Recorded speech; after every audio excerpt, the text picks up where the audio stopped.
오늘도 예배에 나오신 여러분들을 환영하고 축복합니다. 우리 다 자리에서 일어나겠습니다.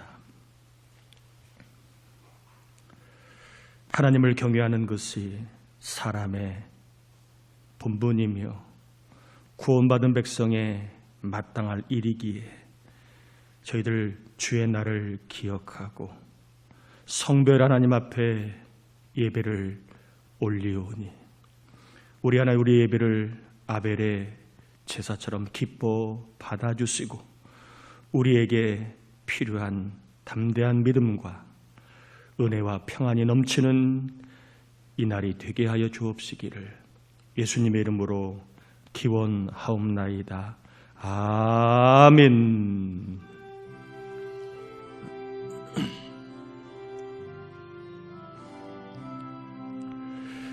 주은혜를 받으려 모인 성도들 주 크신 뜻 깨닫게 하옵소서. 내 고통의 멍에를 다 벗게 되니 날 구속하신 이름 찬양하리. 주 우리를 곁에서 인도하시니 그 거룩한 나라가 이루어지네. 저 마귀와 싸워서 늘 승리하니 큰 영광 주께 돌려 찬양하리. 주 우리의 방패와 창검 되시니 나 승리의 주님을 따릅니다. 큰 환난을 당할 때 늘 도우시니 승전가 높이 불러 찬양하리.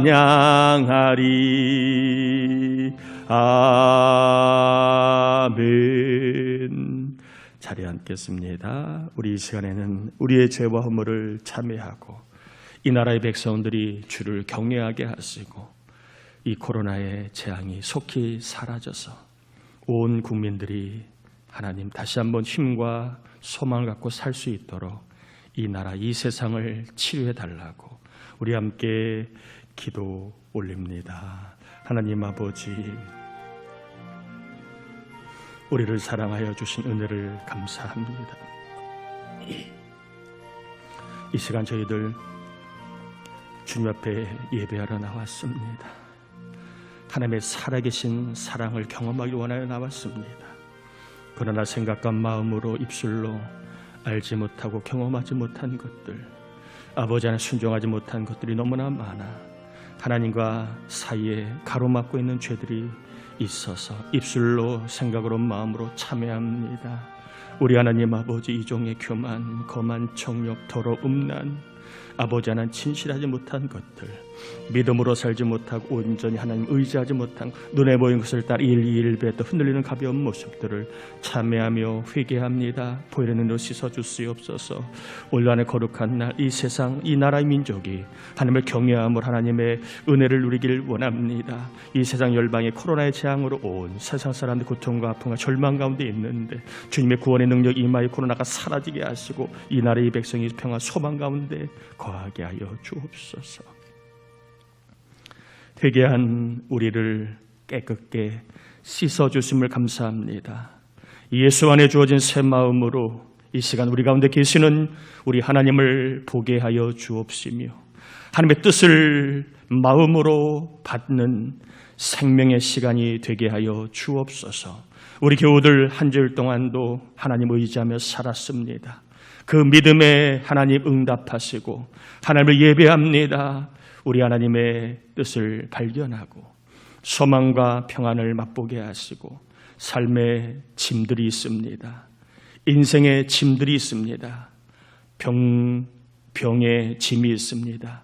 자녀의 짐이 있습니다. 하나님 주님께 맡기오니 우리의 짐을 주님께 맡기오니 하나님 돌아갈 때에는 쉼과 또한 안식을 얻는 그러한 주님과 교제하고 주님 안에 거하는 그 믿음의 신비로움을 경험할 수 있도록 역사하시고 우리의 삶 가운데 여러 가지 근심과 고통이 있는 문제들이 있습니다.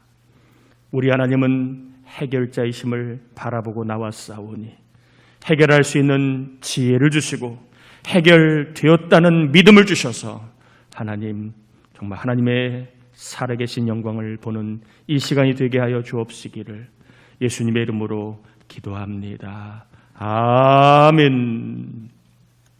요한계시록 6장입니다. 1절에서 17절까지 교독합니다. 요한계시록 6장 1절에서 17절입니다.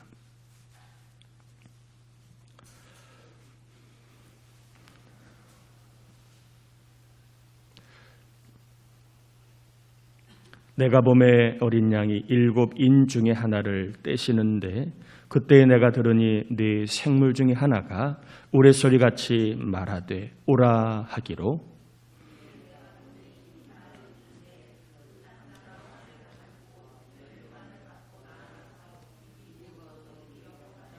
둘째 인을 떼실 때에 내가 들으니 둘째 생물이 말하되 오라 하니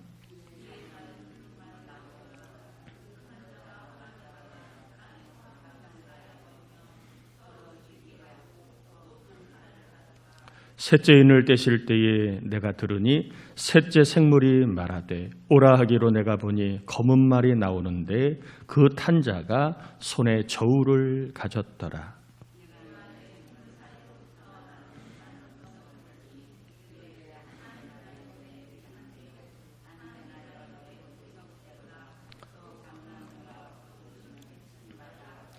넷째 인을 떼실 때에 내가 넷째 생물의 음성을 들으니 말하되 오라 하기로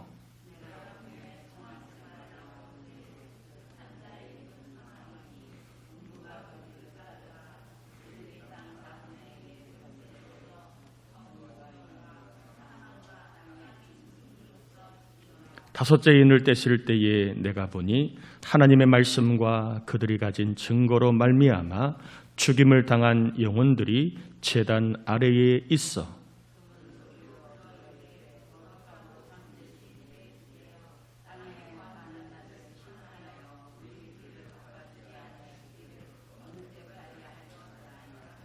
각각 그들에게 흰 두루마리를 주시며 이르시되 아직 잠시 동안 쉬되 그들의 동무종들과 형제들도 자기처럼 죽임을 당하여 그 수가 차기까지 하라 하시더라.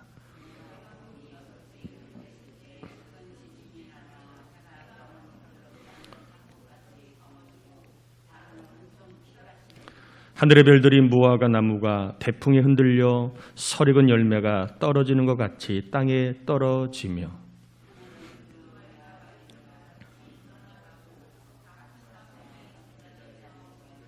땅의 임금들과 왕족들과 장군들과 부자들과 강한 자들과 모든 종과 자유인이 굴과 산들의 바위 틈에 숨어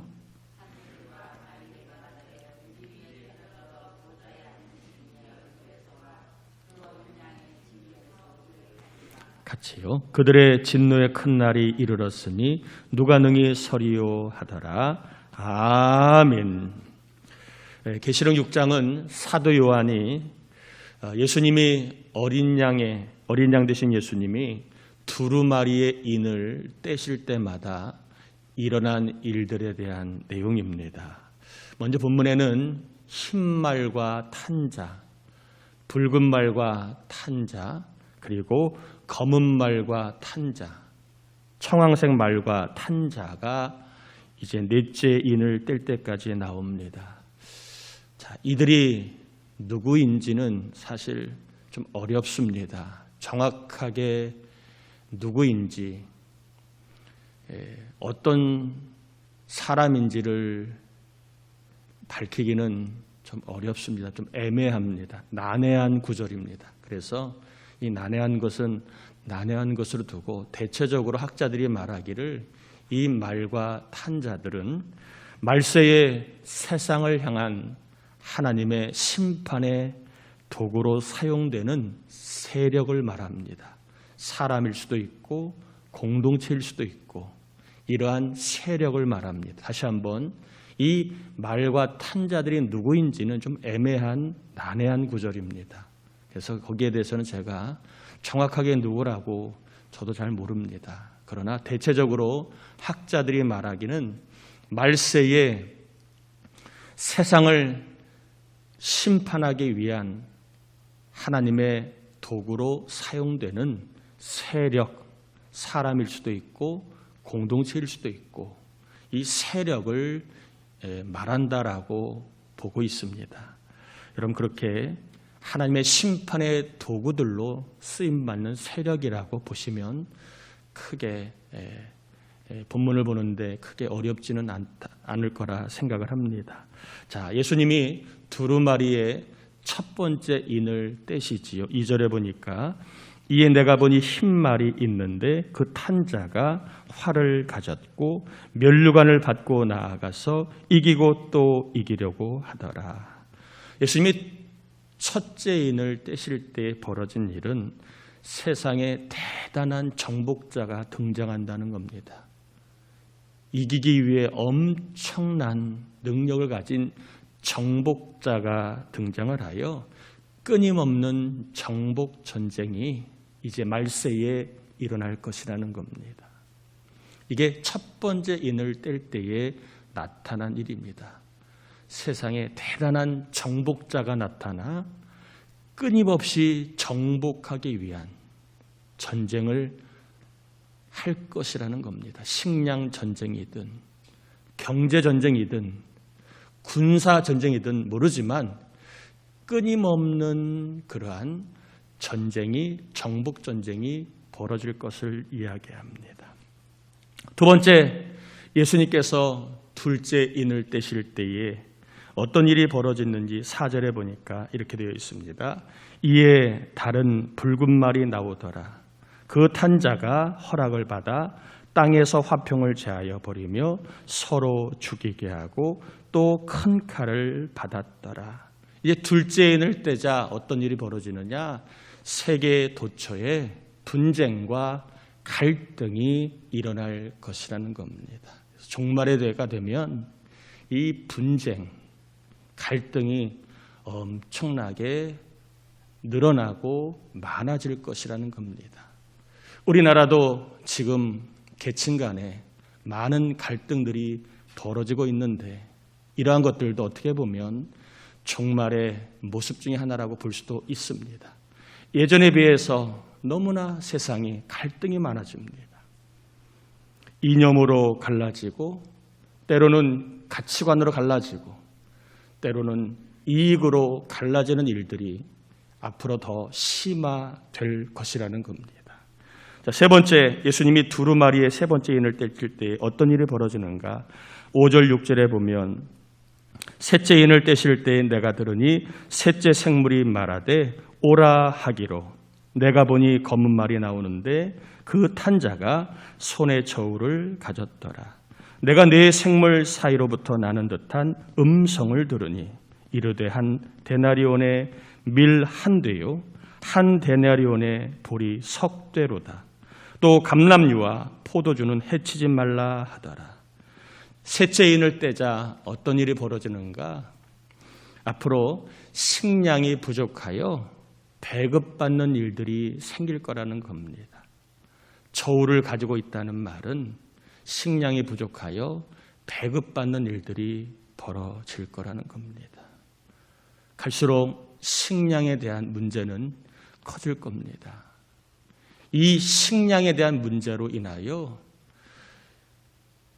배급을 받아야만 살아가는 일들이 어떠한 세력에 의존하여 그 세력에 힘이 있어야만 살아가는 일들이 벌어진다는 겁니다. 넷째로 예수님이 두루마리의 넷째 인을 떼실 때 벌어진 일이 8절에 나와 있습니다. 내가 봄에 청황색 말이 나오는데 그 탄 자의 이름은 사망이니 음부가 그 뒤를 따르더라. 그들이 땅 4분의 1의 권세를 얻어 검과 흉년과 사망과 땅의 짐승들로서 죽이더라. 전쟁과 기근 그리고 전염병으로 인해서 땅의 4분의 1이 죽을 것이라는 겁니다. 앞으로 말세가 되면 이 전염병의 재앙으로 인해서 기근으로 인해서 상당수의 사람이 사망할 것을 말씀하고 있습니다. 이 코로나의 이 연병도 어떻게 보면 믿음의 시각으로 보면 이러한 관점으로 우리가 본다면 더 우리의 신앙은 주님을 향해서 종말 신앙을 갖고 살아갈 필요가 있습니다. 너무 두려워하거나 종말이 임박해서 우리가 공포를 느끼는 것이 아니라 이러한 사인들을 볼 때 우리의 신앙이 잠자고 있을 때가 아님을 깨달아야 될 줄 믿습니다. 또한 5번째 인을 뗄 때의 모습은 순교자들이 이제 하나님 앞에 청혼을 합니다. 우리를 죽인 자들을 심판해 달라고. 즉 순교자들을 죽인 자들에 대한 심판이 있을 것이다. 하나님을 대적하고 교회를 핍박하고 성도들을 조롱하게 하는 그리고 교회 공동체를 힘들게 하는 사람들에 대한 하나님의 심판이 있을 것이라는 겁니다. 세상이 교회를 함부로 대합니다. 정말 겁도 없이 하나님의 이름을 조롱하고 그리고 하나님을 두려워하지 않는 이 시대에 하나님이 무기력하거나 없어서 가만히 계신 게 아니라 그 수가 차기까지 어쩌면 기다리시고 또 그 사이에 사람들이 회개하여 돌아오기를 기다리고 있는데 그것도 모르고 믿지 않는 사람들은 교회를 하나님을 함부로 말하는 안타까운 일이 벌어지고 있습니다. 우리 하나님은 무능력해서 또 없어서 안 계셔서 가만히 계신 게 아니라 이 때가 있음을 알기에 기다리고 있는 겁니다. 예수님이 두루마리의 6번째 인을 떼실 때 일어난 일은 천재지변이 있을 거라는 겁니다. 하늘의 별들이 떨어지고 그리고 지진이 일어나고 해가 검어지는 일들이 벌어진다. 천재지변입니다. 갈수록 이 세상은 인간의 탐욕의 결과로 이제 환경이 많이 파괴가 되었습니다. 앞으로 시대에는 기후의 재난이 이제 점점점 빈번하게 일어날 거라고 예측을 합니다.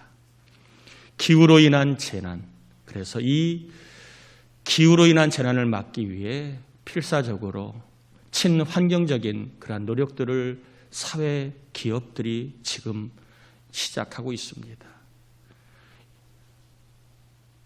앞으로 시대에 천재지변의 재앙이 일어날 것을 말씀하고 있습니다.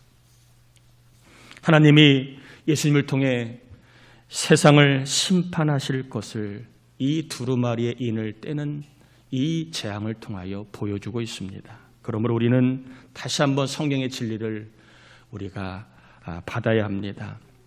사람에게는 한 번 죽는 것은 정한 이치요. 그 이후에는 뭐가 있다고요? 심판이 있다는 것을 우리는 소홀히 받으면 안 됩니다. 다 죽으면 끝나는 거지. 그렇지 않아요.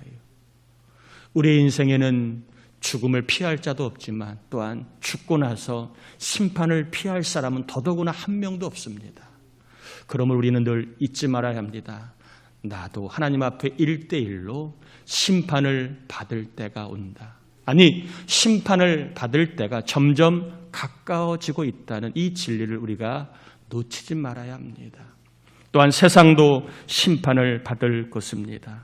그런데 오늘 본문에 보면 이 하나님의 심판을 큰 진노의 심판이라고 6장 17절에 이렇게 얘기합니다. 그들의 진노의 큰 날이 이르렀으니 누가 능히 서리요 하더라. 하나님의 심판이 큰 진노의 심판이라고 이야기합니다. 자, 하나님의 심판이 어떤 이들에게는 큰 진노가 된다는 것입니다. 그러면 누가 이 진노의 심판을 받게 될까요?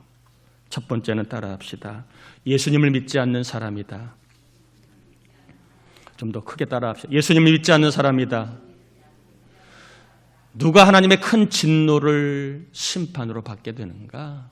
예수님을 믿지 않는 사람입니다.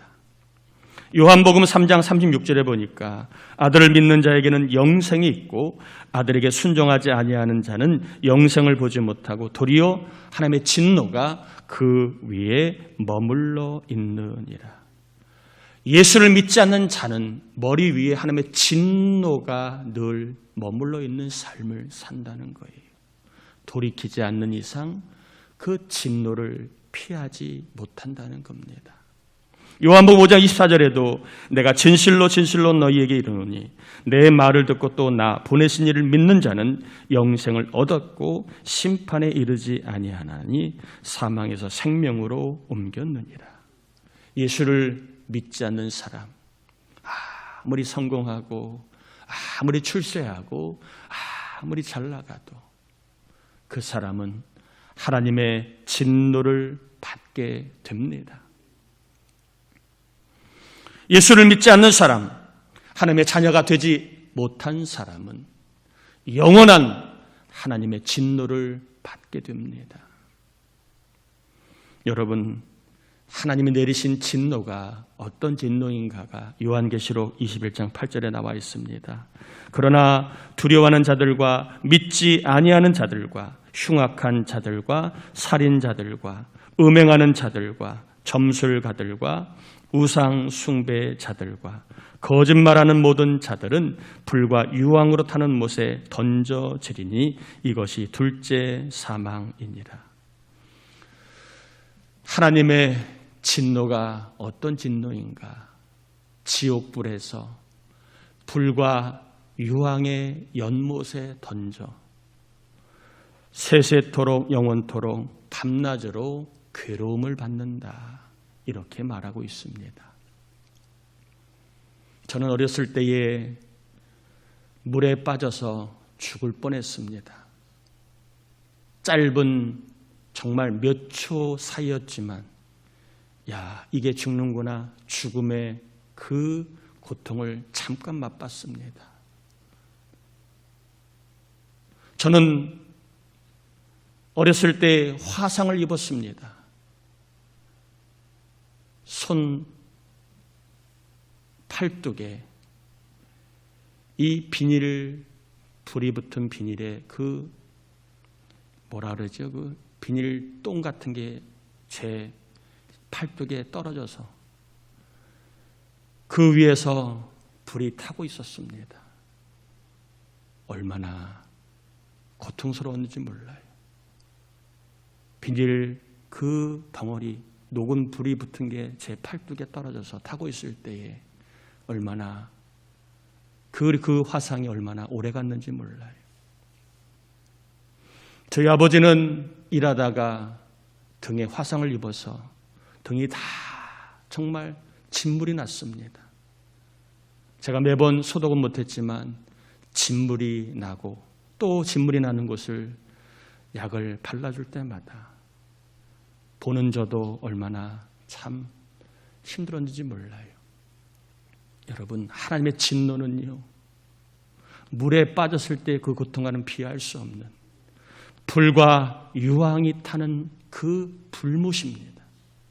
그 불못에서 영원토록 나올 수 없는 밤낮으로 그 불의 고통, 화상의 고통, 구덩이도 죽지 않는 그러한 죽을 수 없는 내 인생을 내 맘대로 할 수 없는 고통의 시간을 영원히 보내야 되는 것이 진노의 심판입니다. 사람들이 너무 인생을 쉽게 생각합니다. 죽으면 끝나지. 그렇지 않아요.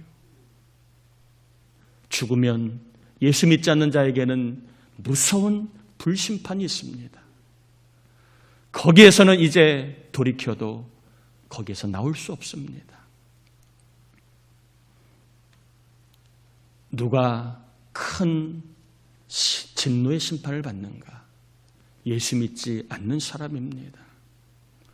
여러분, 부모님 가운데, 형제자매 가운데, 자녀 가운데 예수를 믿지 않는 사람이 있거들랑 우리가 좀 더 절박한 마음을 가지고 그들이 예수 믿을 수 있도록 다시 한번 하나님의 은혜를 구하는 저나 여러분 될 수 있기를 바랍니다. 때가 되면 되겠지가 아닙니다. 그때는 하나님만 밖에 몰라요. 그래서 바울은 때를 얻든지 못 얻든지 하나님의 말씀을 전하라고 했고, 그리고 한 영혼이 구원받기 위해 늘 기도하라고 되어 있는데, 우리 교회가 영혼을 위해 기도하는 교회로 다시 한번 세워질 수 있기를 바랍니다. 우리의 기도 때문에 진노를 받지 않는 사람들이 저나 여러분의 가정, 가문, 자녀들 가운데 나오고, 우리가 아는 지인들 가운데 하나님께서 구원의 역사를 일으켜 주시길 바랍니다. 두 번째, 누가 진노의 심판을 받을까요? 말씀을 떠난 사람입니다. 요한계시록 1장 3절에 보니까 이 예언의 말씀을 읽는 자와 듣는 자와 그 가운데 기록한 것을 지키는 자는 복이 있나니 때가 가까움이니라.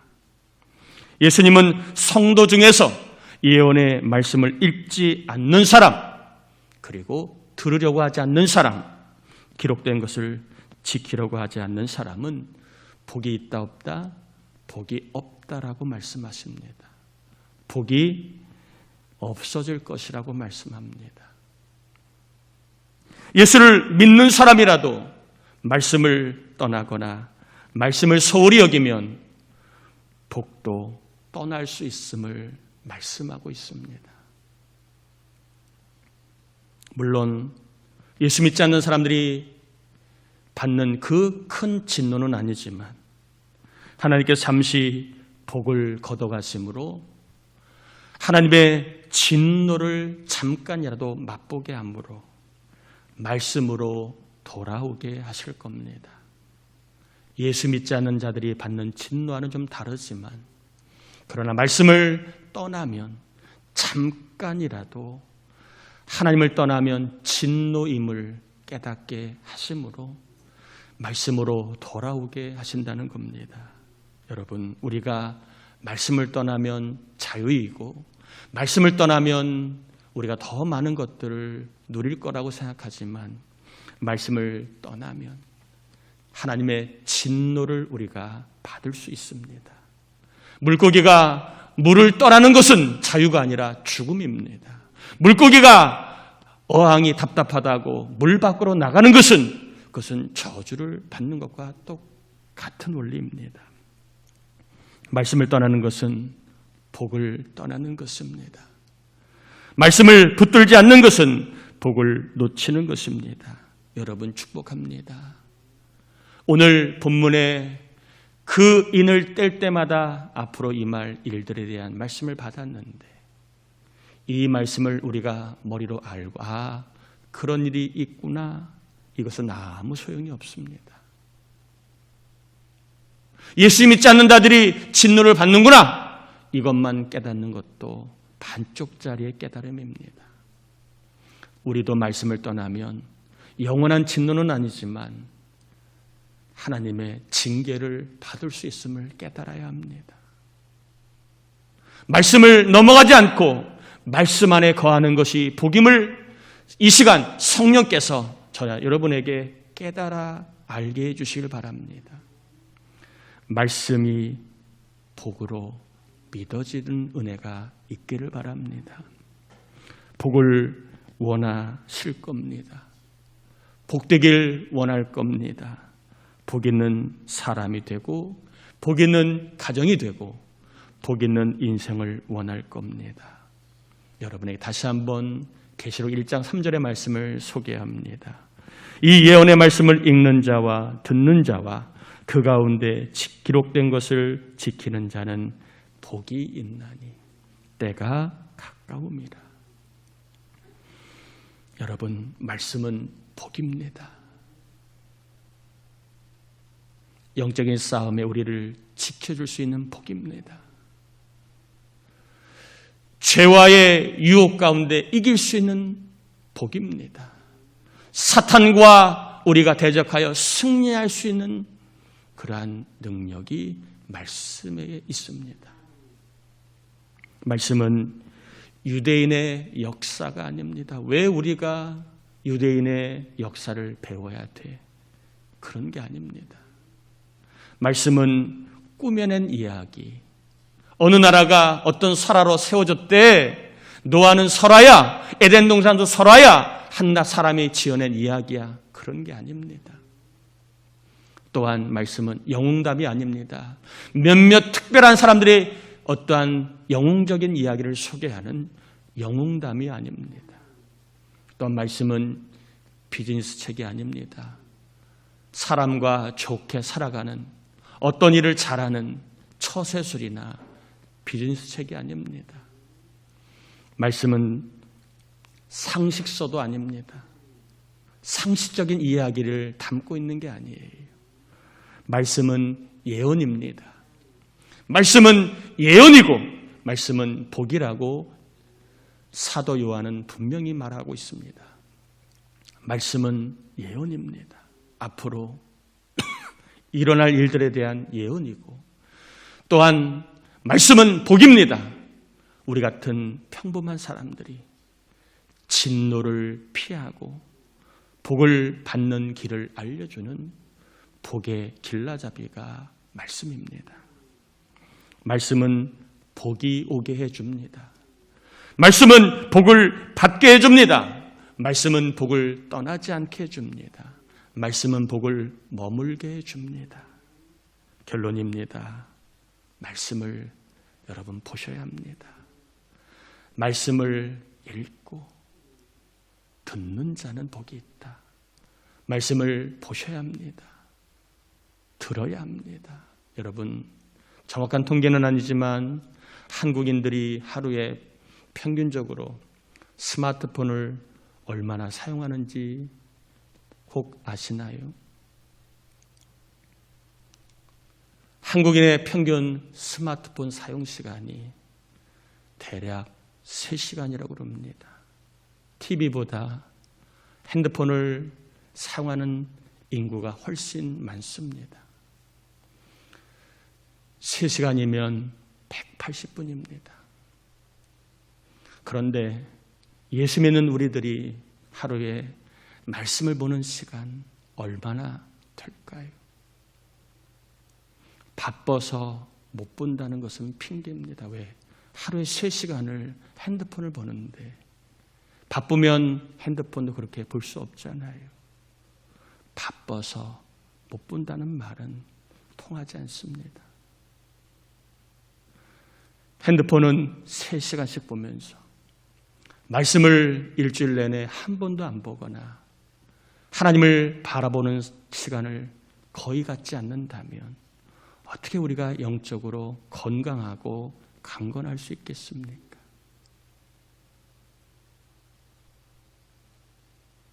한번 우리가 핸드폰을 쓰는 시간에 대비하여 나는 말씀을 얼마나 보고 듣고 있는가 가늠해 보시면 내 영혼이 지금 육적으로 기울었는지 영적으로 기울었는지 아니면 균형을 갖고 살아가는지 다 가늠할 수 있습니다. 그리고 말씀에 순종해야 합니다. 100개의 성경 구절을 외우고 내가 알고 있어도 한 가지라도 순종하지 않으면 아무 유익이 없습니다. 여러분 성경을 천독해도 그 성경 말씀 한 구절 가지고 순종하지 않으면 아무 소용이 없습니다. 백문이 불여 일견이라는 말처럼 많이 아는 게 중요한 게 아니라 경험하는 게 중요합니다. 하나님을 경험하고 성자 예수님을 경험하고 성령 예수님을 경험하는 것은 아는 것에서 머무는 것이 아니라 순종할 때에 하나님이 주시는 은혜입니다. 염려하지 말고 기도하라고 하면 기도하는 삶을 살아갈 때에 염려하지 않는 하나님을 경험할 수 있습니다. 먼저 하나님의 뜻을 따라 살아가면 하나님이 필요한 것을 더하시는 말씀을 알면 내가 먼저 하나님의 뜻을 따라 살아가는 순종을 가지면 우리는 이 모든 것들을 더하시는 주님을 경험할 수 있습니다. 성내지 말아라. 이 말씀 우리가 알았다면 성내지 않을 때에 우리의 마음에 성령의 역사함을 경험할 수 있습니다. 여러분, 말씀을 아는 것 못지않게 순종하는 게 훨씬 중요합니다. 오늘날 말씀의 홍수 시대입니다. 핸드폰을 틀으면 너무나 많은 정말 내노라하는 설교자들의 설교를 쉽게 들을 수 있습니다. TV를 켜도 정말 너무너무 정말 은혜로운 설교를 하는 설교들이 넘쳐납니다. 그런데 어떻습니까? 설교를 많이 듣고 있음에도 정작 기도의 삶에는 거하지 않고, 설교를 듣고 있음에도 정작 세상 속에서는 우리가 쉽게 화를 내고, 그리고 설교를 그렇게 들음에도 불구하고 하나님의 뜻을 먼저 앞세우기보다는 내 뜻을 주장하는 그러한 모습이 여전히 남아있지 않습니까? 여러분, 듣는다고 그것이 내 믿음이 되는 게 아닙니다. 많이 듣지 않아도 한 개를 내가 들어도 그 말씀을 내가 믿고 순종할 때 그 말씀이 경험되는 것입니다. 예전에 오카노 목사님이 제자 훈련을 하면서 엄청나게 교인들을 이제 지적으로 또 성장을 시켰습니다. 말씀을 통해서 교인들의 신앙을 굉장히 끌어올렸습니다. 그런데 어느 날 한계에 부딪힙니다. 왜 성경 공부를 이렇게 많이 했는데 우리 교인들이 안 바뀔까? 왜 주차장에 가면 싸우고, 왜 세상의 그 물들 속에 거룩의 모습을 드러내지 못하고, 왜 그렇게 출세하는 사람은 많은데, 성경책에 손을 얹고 맹세하는 사람은 많은데 다 한결같이 이익 앞에 무너지고 그리고 진실 앞에 무너질까? 오카노 목사님이 참 깊은 고뇌를 합니다. 그리고 나서 고백한 것입니다. 말씀을 아는 것 중요하지만 말씀을 알고 행할 수 있도록 성령의 능력을 구하는 것은 더 중요함을 깨닫고, 어느 때부터인가 목사님이 성경 공부도 중요하지만 말씀대로 살 수 있도록 성령의 능력을 구하는 그러한 목회의 변화가 일어났습니다. 여러분, 오늘 계시록 6장의 말씀을 우리가 머리로 알았습니다. 아, 이런 일이 있겠구나. 그러나 주님은 머리로 아는 것을 넘어서 우리가 말씀을 듣고 보고 순종함으로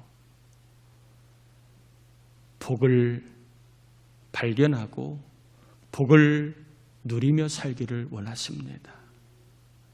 어렵고 힘든 때이지만 말씀을 우리가 순종하면 광야에서도 길을 내신 하나님, 사막에 서서 물을 내신 하나님의 그 은혜를 우리가 경험하게 될 줄 믿습니다. 없다 다오다오 안 된다 어렵다 하기보다는 저나 여러분이 알고 있는 말씀, 그 말씀 한 가지만이라도 여러분 지속적으로 순종하시다가 말씀이 복이구나, 말씀을 내가 순종했더니 내 마음에 복이 임했구나, 우리 부부 사이에 복이 임했구나, 우리 부모와 자녀 사이에 복이 임했구나, 우리 주님의 이름으로 모인 공동체가 복이 있구나, 내가 일하는 것이 복임을 깨닫는 은혜가 있게 되기를 주의 이름으로 축원합니다. 우리 같이 이 시간 기도합시다.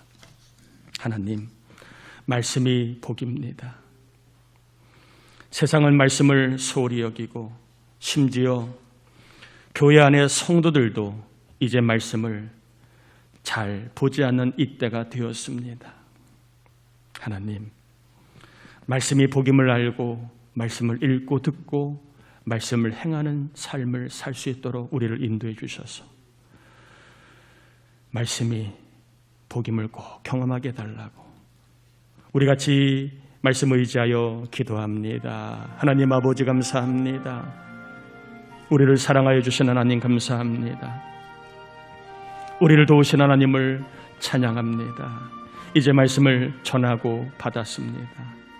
아버지 하나님, 말씀이 복임을 우리가 받았는데 아무리 받아도 내가 말씀을 보지 않으면 아무 일도 일어나지 않습니다. 말씀을 우리가 듣지 않으면, 말씀을 순종하지 않으면 아무 일도 일어나지 않습니다.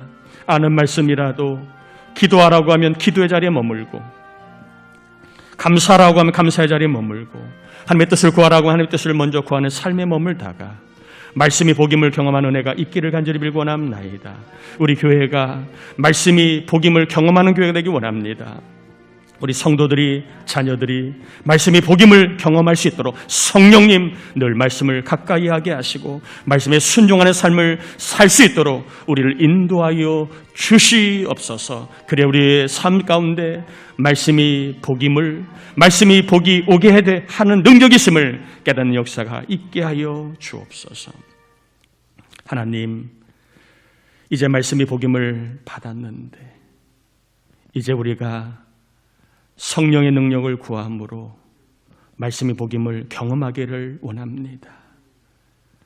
참 말씀이 복임을 경험하도록 우리 교회가 말씀을 읽고 말씀을 듣고 무엇보다 말씀에 순종하는 성도들이 되게 하셔서 말세에 하나님의 진노를 향해 달려가는 이 거대한 흐름 앞에서도 말씀의 복의 그 날개 아래 우리 온 교우들이 자녀들이 거하게 하여 주옵소서.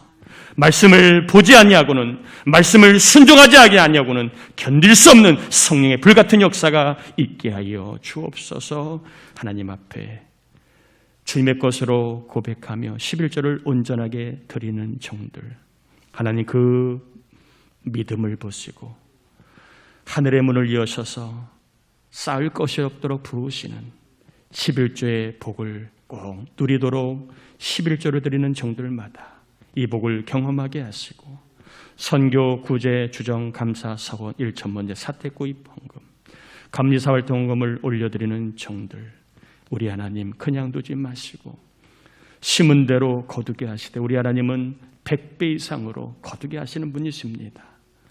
헌금이 복임을 경험하도록 이들의 삶을, 가정, 자녀, 이를 복되게 하여 주옵시며 무엇보다 몸과 마음을 복되게 하여 병든 자가 없고 오한이 없는 삶으로 인도하여 주옵소서. 감사하고 예수님의 이름으로 축복하며 기도합니다. 아멘. 교회 소식을 전합니다. 이번 주 중보기도자 김현숙 권사님, 조영근 권사님, 차수자 권사님, 예원이와 요순이의 기도 부탁을 드리고요. 청년부 수련회 잘 마쳤습니다. 기도해 주시고 후원해 주신 분들께 감사를 드리고요. 보니까 조회수가 참 많이 나왔더라고요. 그래서 우리 청년들 앞으로도 이 일을 계기로 해서 예배 자리에 머무는 청년들이 될 수 있도록, 또 우리 관준이가 목자로 잘 섬길 수 있도록 기도 부탁을 드리고요. 오늘부터 15일까지 우리 지방에 교육부에서 온라인 사경회를 합니다. 여러분 유튜브에 부천 서지방 사경회를 이렇게 치시면 영상물이 올라와 있을 겁니다.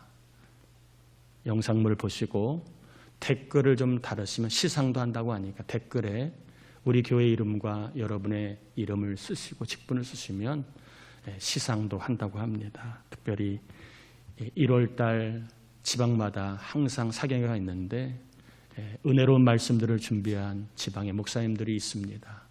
여러분 꼭 시간 내셔서 이 등급 사경에 참여하시고 댓글도 좀 남겨주시길 바라고요. 우리 최민규 성도님, 강민규 성도님 가정 등려를 했습니다. 우리 축하의 박수 한번 치겠습니다. 나머지 사람 다 참고하시고요. 지방에 광고가 드렸습니다. 다 자리에서 일어나겠습니다. 축도함으로 예배 마치겠습니다. 지금은 우리 주님 예수 그리스도의 은혜와 하나님 아버지의 사랑하심과 말씀이 복임을 알 수 있도록 끊임없이 말씀을 읽고 듣고 순종하게 하시는 성령의 감화감동 충만하심의 은총이 이 나라 이 민족 위에 우리 부천 동산교회 온 교우들 가정 자녀 위에 해외에 있는 자녀 군에 있는 자녀 출타 중에 있는 교우들 위에 병마와 씨름하는 우리 교우들 위에 그리고 전도 대상자, 낙심자, 장기 결석자와 이제 귀한 생명을 출산하고 하나님 앞에 감사하며 몸을 회복하고 있는 우리 강미유 성도님과 귀한 일회 위에 이제로부터 영원토록 함께하옵시기를 간절히 축원하옵나이다. 아멘.